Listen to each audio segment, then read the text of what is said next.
2017 онд Ахмад насны хууль батлагдсанаар Ахмад наснд үзүүлдэг ажил үйлчилгээнүүд өргөн сар хүрээнд явагдаж, хууль дагсан тодорхой журмууд шинээр батлагдсан байна. Үүнтэй холбоотойгоор 2018 онд нийгмийн халамжийн чиглэлээр олон нийтэд түшиглсэн халамжийн үйлчилгээг иргэдэд хүргэх үйлчилгээний хүрээнд Ахмад наснуудад зориулсан өдрийн үйлчилгээг шинээр нээжээ. Тиймээс Ахмад насны эрүүл идэвхтэй насжилтыг дэмжин, насны эрүүл мэнд нийгмийн оролцоо сайжруулан, насны амьдралын чанарыг дээшлүүлэх зорилгоор аймгийн хөлмөр халамж үйлчилгээний газар аймгийн Ахмад чөлөөт эмч нар төрийн бус байгууллага хамтран аймагта Ахмад наснуудад зориулсан өдрийн үйлчилгээг нэвтрүүлж Ахмад эмч нарын зөвлөгөө өгөх төвийг шинээрнэн нээлтийн үйл ажиллагааг зохион байгууллаа. За энэ төвөөр бол бид нар гол нь Ахмадууд өөрөөр хэлбэл 55-аас дээш насны эмэгтэй, 60-аас дээш насны эрэгтэй гэдэг Ахмадуудыг үйлчлэхээс гадна ер нь хүссэн захиалах албан газрууд ч юм уу хүсэж байгаа эсвэл одоо бусад зөвлөгөө авах өөр өсвөр үеийнхэн залуучууд ямар ч насны хүнд бид нар эрүүл мэндийн зөвлөгөө өгнө, үзлэг шинжилгээ хийн, дээрэс нь бас сургалт хийх ийм боломж одоо манай багийнханд байгаа гэж бодож байна. Манай багийнхан бол 30 хэдэн гишүүдтэй яг идэвхтэй үйл ажиллагаа явуулж байгаа 10 хэдэн гишүүд байна. Тэдний ер нь 80 хэдэн хувь нь бол ямар нэгэн эрүүл мэндийн чиглэлийн эмчийн зэрэгтэй, дэвтэй одоо ангаа ухааны магистр ийм цолтой хүмүүс байгаа учраас бид нар сургалтаа хийж болно, үзлэгээ хийж болно, шинжилгээ хийж болно. Бас хөдөө орон нутагт үзлэг явж байгаа.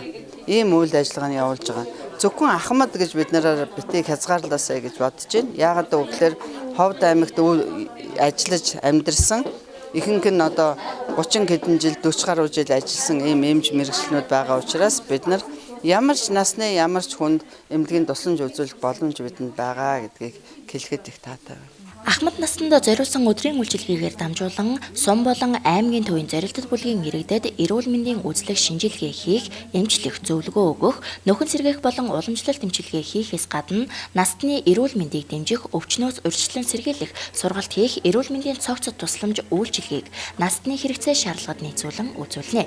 2018 онд Ахмад наснд зориулсан өдрийн үйлчилгээнд Жаргалан суманд амьдарч байгаа 55-аас дээш насны эмэгтэй, 60-аас дээш насны эрэгтэй гэсэн 300 Ахмад настан хамрагдах юм а. Хөдөлмөр халамж үйлчилгээний газартай Ахмад руу чиглэсэн өдрийн үйлчилгээ гэдгийг явуулж байгаа. Энэ өдрийн үйлчилгээнд бол саяын дээр хэлсэнчлэн 55-аас дээш насны, 60-аас дээш насны эрэгтэйчүүд яг одоо энэ төслийн хүрээнд бол хамрагдаж байгаа. За энд хамрагдах хүмүүс одоо юун дээр анхаарах ёстой вэ гэхээр багийнхаа засаг дарганы тодорхойлолт авчраад тэгээ иргэнийхээ өмнөлхийг аваад ингээд ирэхдээ бол бид нар ажлын 10 хоногт бид нар энэ хүмүүст дээрх үйлчилгээ явуулах боломж байгаа. Тийм учраас манай Ахмадууд энэ үйлчилгээнд одоо хамрагдаасаа ялангуяа оны босгон дээр бас энэ үйлчилгээнд хамрагдвал бид нар одоо мөнгөн морьт эмнэлэг энэ Ахмад эмч нарын зөвлөгөө өгөх төв хоёр дээр хамт явуулахад одоо боломж бүрдлээ гэж харагдаж байгаа. Яагаад гэвэл мөнгөн морьт эмнэлэг дээр явуулахад одоо 30 гэдэс дээш хүн багтахгүй байгаад байсан байхгүй юу. Тэгэхээр одоо энийг ингээ хийсэн учраас бид нар нэг удаадаа 50-60 хүн авах боломж байна. Тийм учраас Ахмадууд маань энд хамрагдаарай. Тэгээд эрүүл урт удаа насжилтын төлөө хамтдаа зүтгэя гэж эсэсний хэлмээр байна. Ховд аймгийн хэмжээнд 55 ба түүнээс дээш насны өндөр настан 7000 гаруй байгаа нь аймгийн нийт хүн амын 6.7%-ийг эзлэж байгаа юм а. Түүнчлэн Ахмад насны бие махбодод гарах өөрчлөлттэй холбоотой цусны даралт ихсэх өвчин, зүрхний тэтэм судасны өвчин, тархинд цус харвах, чихрийн шижин, хавдар амьсгалын замын архаг өвчин, даралт ихсэх, сонсгол муудах, хөдөлгөөн алдагдах, сэтгцийн хямралтай болох зэрэг олон өвчин тохиолдож тэдгээр нь архаг удаан явцтай байдаг байна.